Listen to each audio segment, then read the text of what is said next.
Hello everyone. So starting with 2024 Igneous Petrology paper. So from 37 question CO2 का relation silicate melt से. जो CO2 होती है उसकी सॉल्युबिलिटी पे क्वेश्चन पूछा है सिलिकेट मेल्ट की पॉलीमराइजेशन के साथ.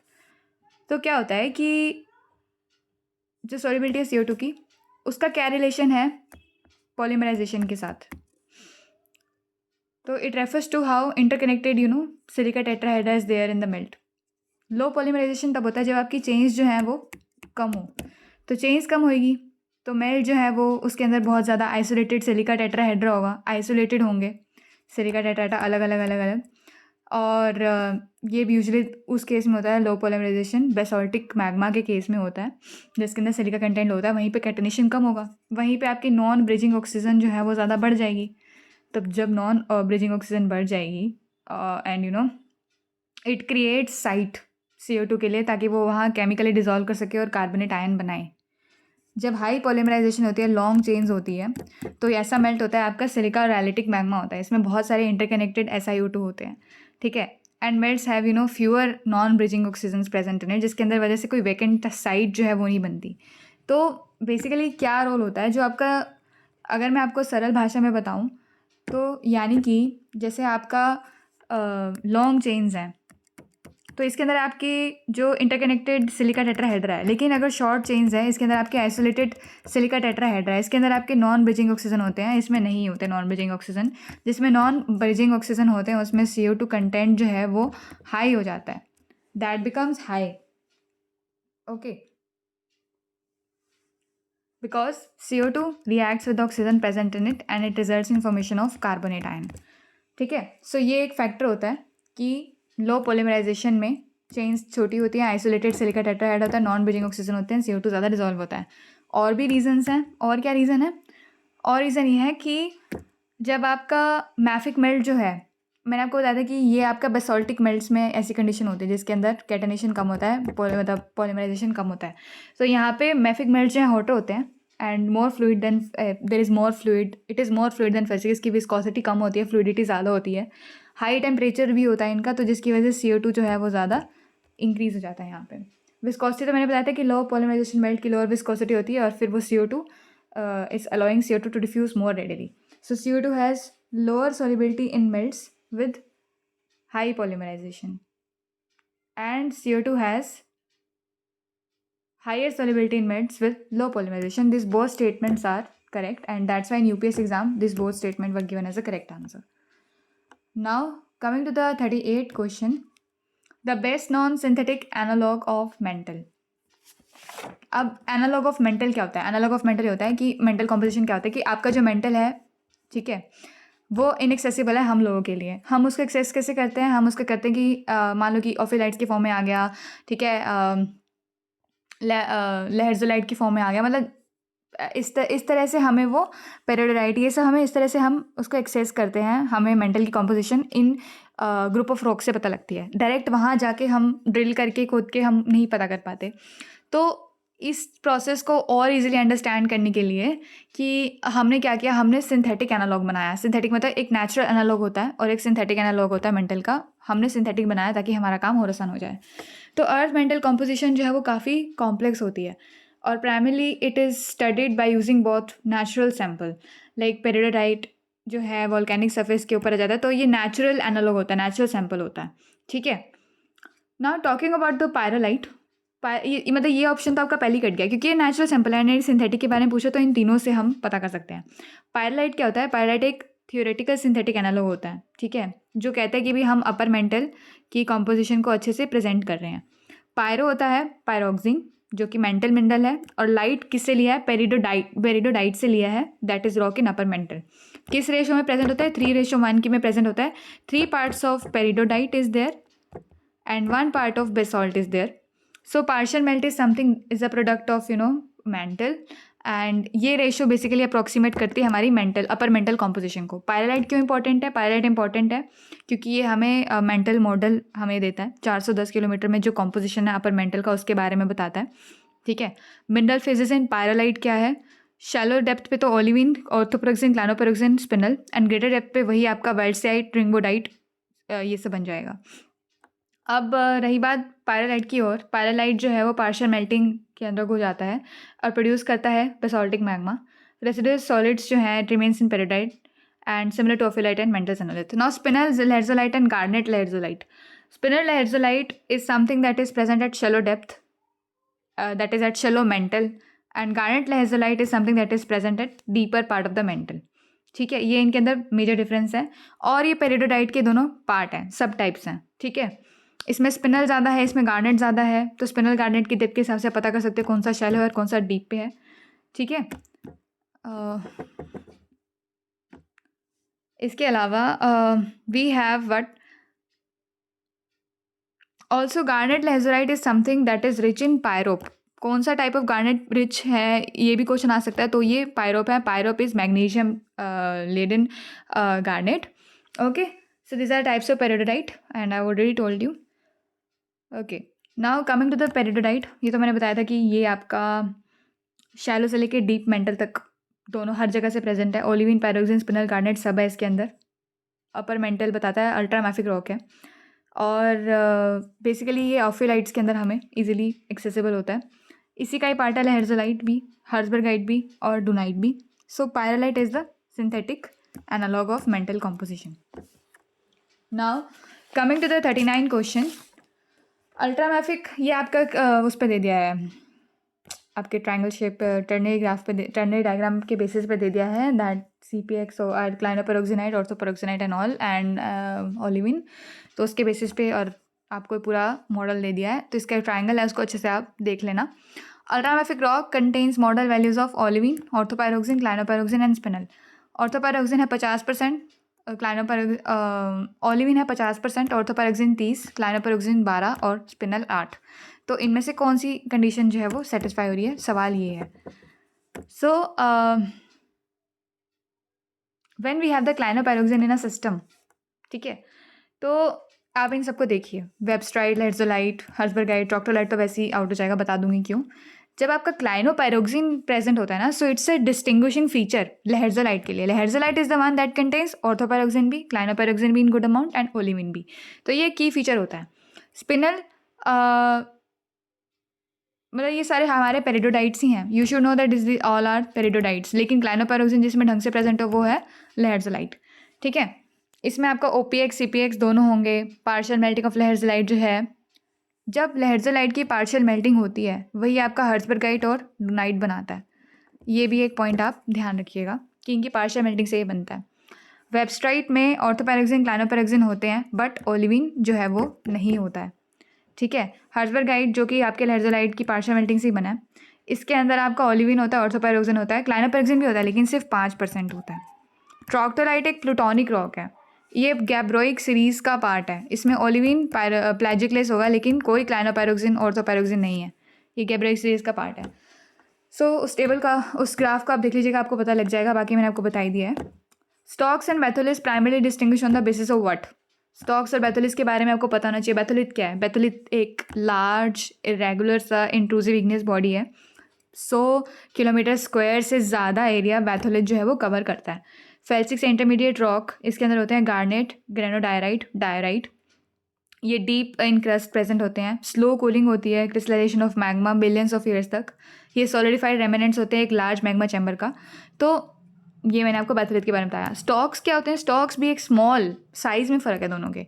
स्मॉल इग्नियस इंट्रूसिव बॉडी होती है, बस इसका एरिया 100 स्क्वायर किलोमीटर से तो बहुत कम होता है। ठीक है, ये कभी कभी एक लार्जर बैथोलिथ है, उसके ऊपर एक स्मॉलर बॉडी हो जाती है ना, ये उसको रिप्रेजेंट करता है। And it has independent magma intrusion. So shape तो दोनों की मैसिव ही है। डेप्थ ऑफ एम्प्लेसमेंट बताया, दोनों डीपर उसमें ही प्रेजेंट होता है। Mineralogical composition is also same, that is granodioritic, dioritic, granitic type of rocks are there facing to intermediate rocks. Areal extent is the one, 100 square kilometre ज़्यादा batholith, 100 square kilometre कम stocks. Now coming to the 41 question, the texture in which the exolution laminae of K feldspar that occurs in albite host is called what? Anthiperthite, perthite, ocelli, graphic intergrowth. So मेरी मतलब what I have felt is कि I might have read these things but I kind of it's somewhat it's difficult to grasp on the moment कि असल में क्या था. So there is a trick in it. Let me tell you the trick. परथाइट का जो P है इसको कहेंगे हम पोटासियम। ठीक है, पोटासियम होस्ट, अल्बाइट, और ए यहाँ पे है अल्बाइट, होस्ट, पोटेशियम। तो ये ट्रिक आपको थोड़ा सा हेल्प कर सकती है।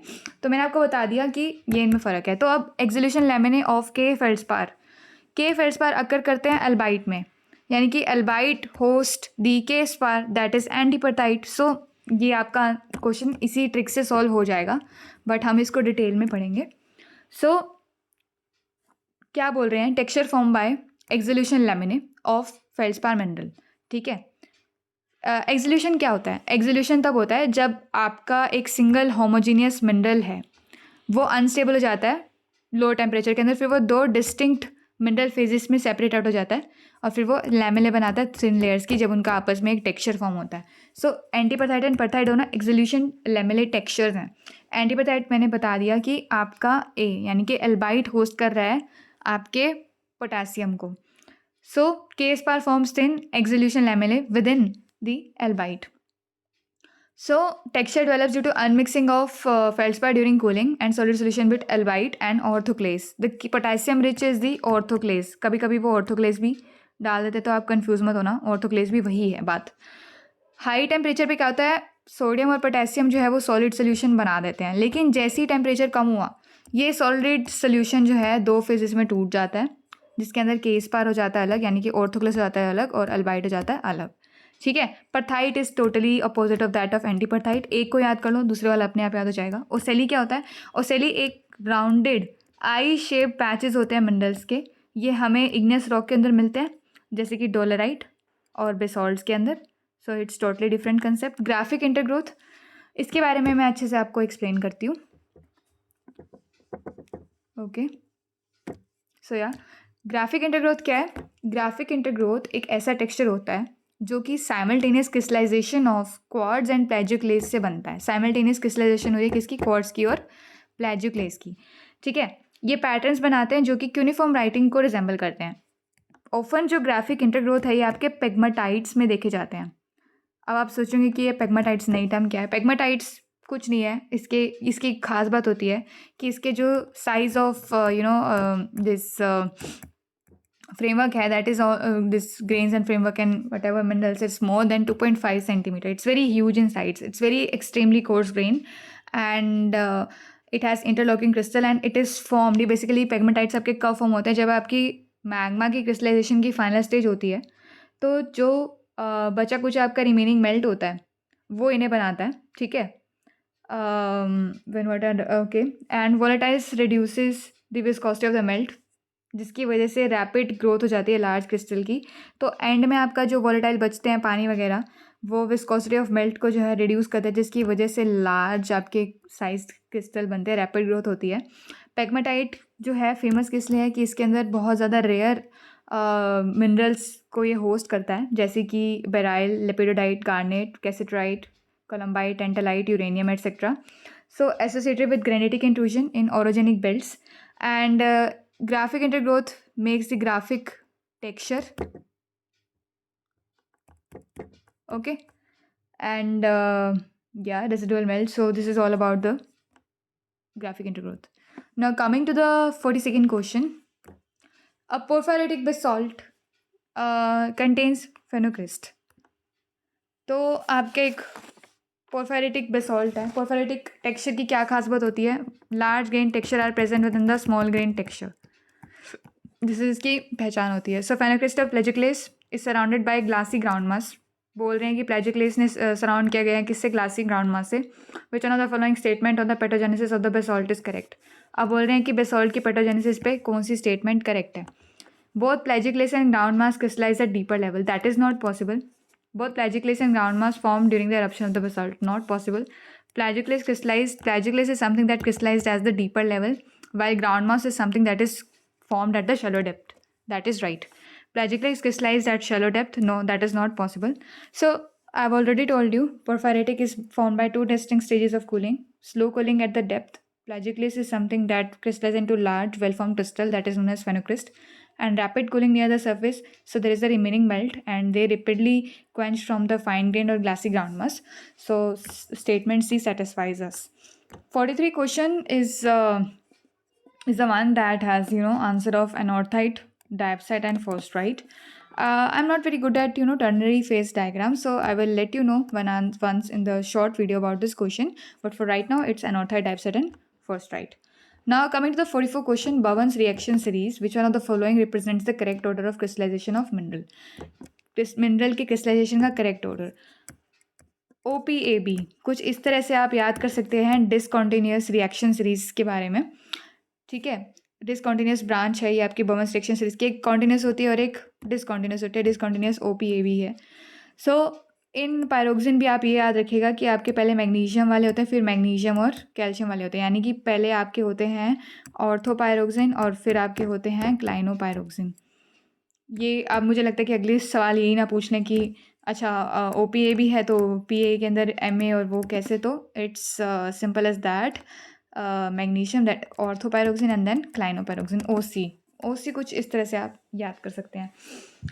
सो कौन सी स्टेटमेंट सर्टिफाई हो रही है कि all people are boring, so all people are boring, so this statement satisfies it. और कोई है आपकी इसमें ये हो सकती थी, you could have might have got confused.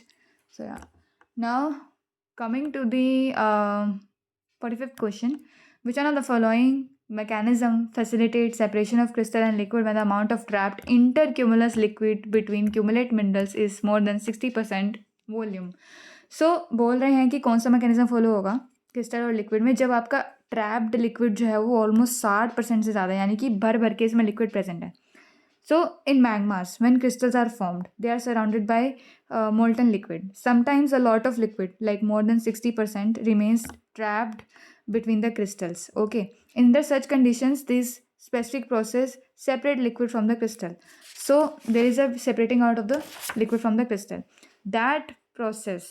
So I will discuss all this process. Coming to the flow segregation, तो एक flowing magma है आपका एक magma जो है वो flow कर रहा है, क्रिस्टल्स जो हैं वो सेपरेट हो गए हैं लिक्विड से, सेग्रीगेट आउट हो गए हैं, ठीक है, because the flows drag the liquid in one direction and denser crystal moves differently, so it happens in flowing and moving magma, so it's not a magma that is trapped. So ये आपकी statement होगी गलत।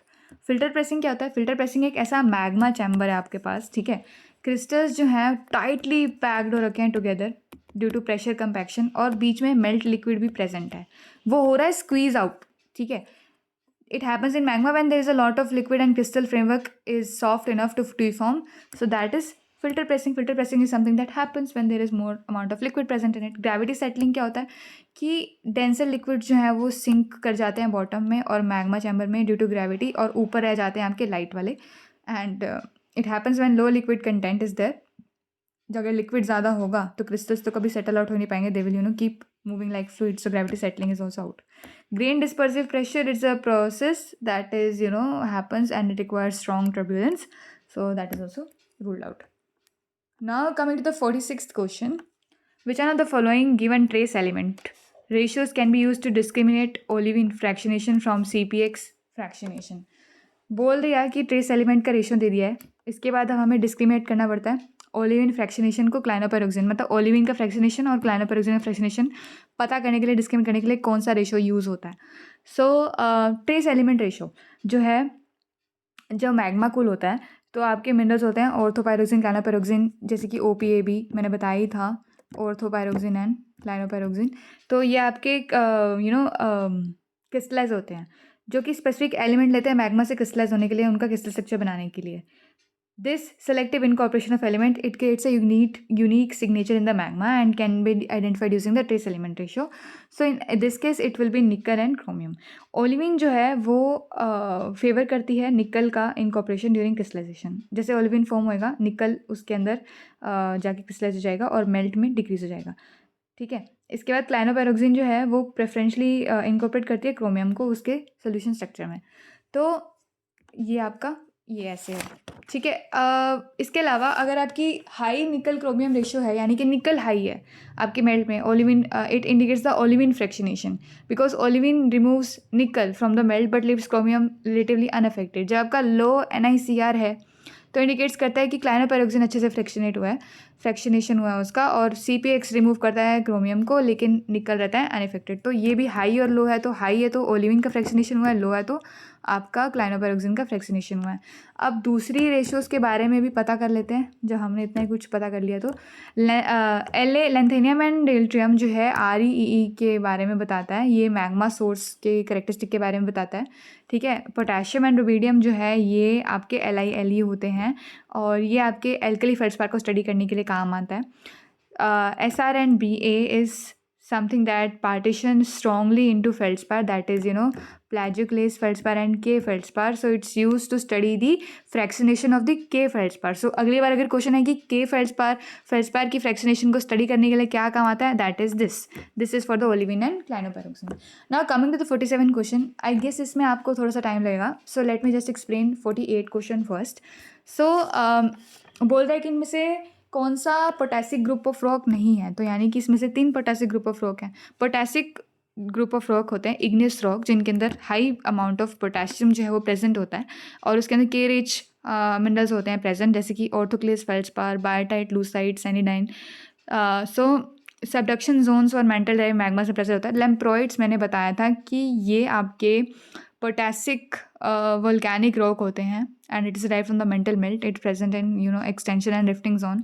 Kimberlite भी आपके volcanic rocks होते हैं deep mantle source से, and it consist of phlogopites, that is K rich magma. Komatiite is not potassic, it is ultramafic and it has high amount of magnesium present in it, and it is present in Archean setting. It's depleted in potassium because of such high temperature. Olivine and pyroxene is there. Socionite is volcanic rocks and it is high in potassium only, and it is found in volcanic and subduction zone environment. Now coming to the our 47 question, जिसके अंदर आपको थोड़ा सा time लगेगा समझाने में।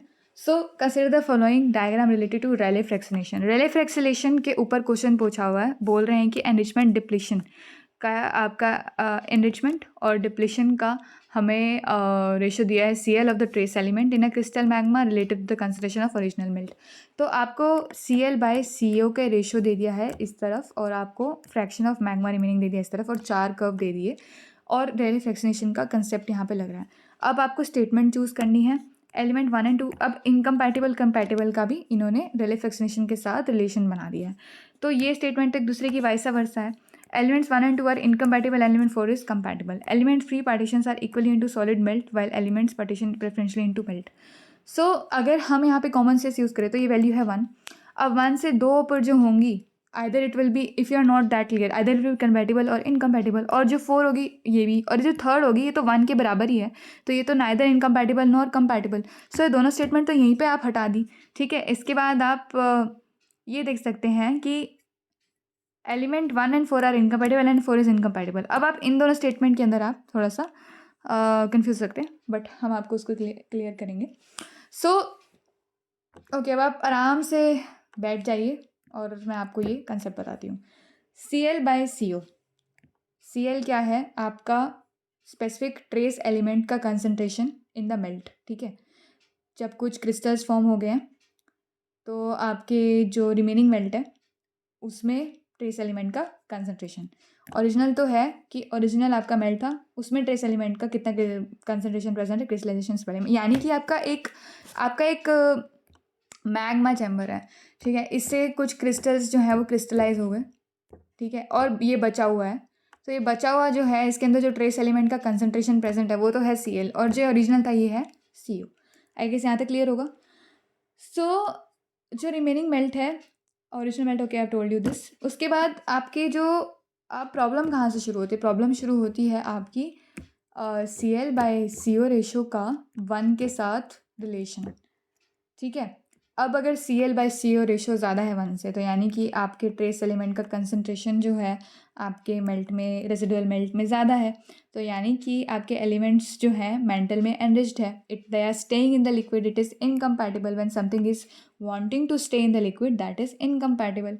और आपको बता देती हूँ कि एलिमेंट कंसंट्रेशन मेल्ट में ज़्यादा है, यानी कि मेल्ट जो है आपका एनरिच्ड है, so they don't want to go to form crystal and they prefer to stay in liquid, so they are incompatible.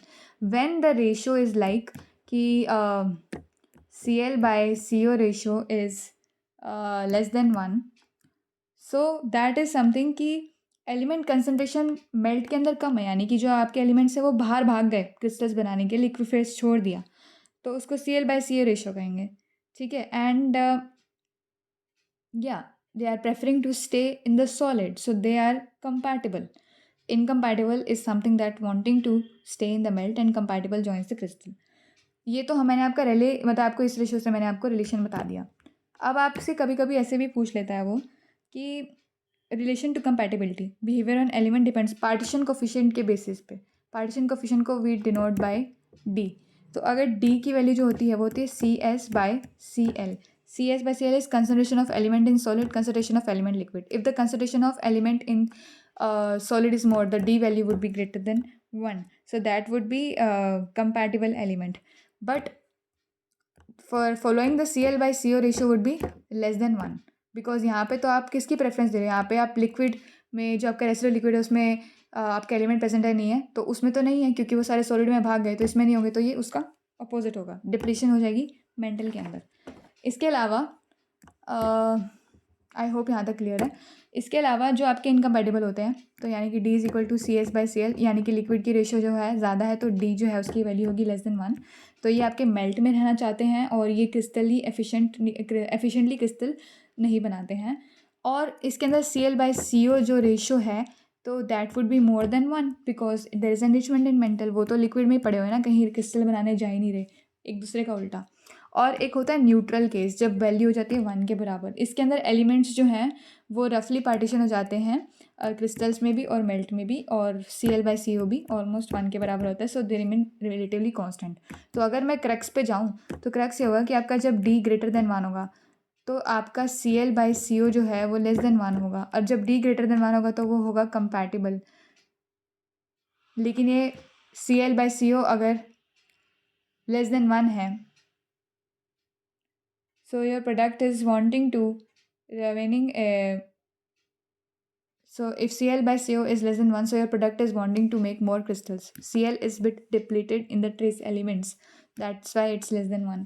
If D is less than 1, so your elements are wanting to stay in the liquid phase trace elements, so it is more than 1, like this. So that is a case of incompatible. Okay, सो आपके जो curve 1 और 2 है इसकी value Cl/Co की 1 से ज़्यादा है। तो जब Cl/Co की वैल्यू 1 से ज़्यादा होती है तो D की वैल्यू जब 1 से ज़्यादा होती है तो कंपैटिबल, लेकिन Cl/Co की वैल्यू जब 1 से ज़्यादा होती है तो वो होते हैं incompatible. So 1 and 2 are the incompatible. और 4 की वैल्यू है कम, तो जब 4 की वैल्यू कम होती है तो दे आर डी अकॉर्डिंग, जब 4 की वैल्यू आपकी कम होती है D की तो वो इनकम्पैटिबल होते हैं। लेकिन Cl/Co में उल्टा होता है, 4 की वैल्यू मतलब अगर 1 की वैल्यू कम है, आपकी 4 की कर्व की वैल्यू 1 से कम है, so that will be compatible. So C option would be correct. So with this I will and this video, and I hope that 2022, 3 and 4, all 3 years PYQ of Igneous are done, Meta is done. हमारे जो subjects अभी रहते हैं that will be mineralogy, hydrogeology, as well as our paleontology.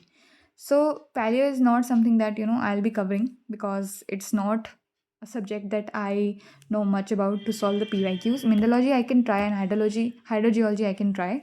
With this I'll end this video. Thank you.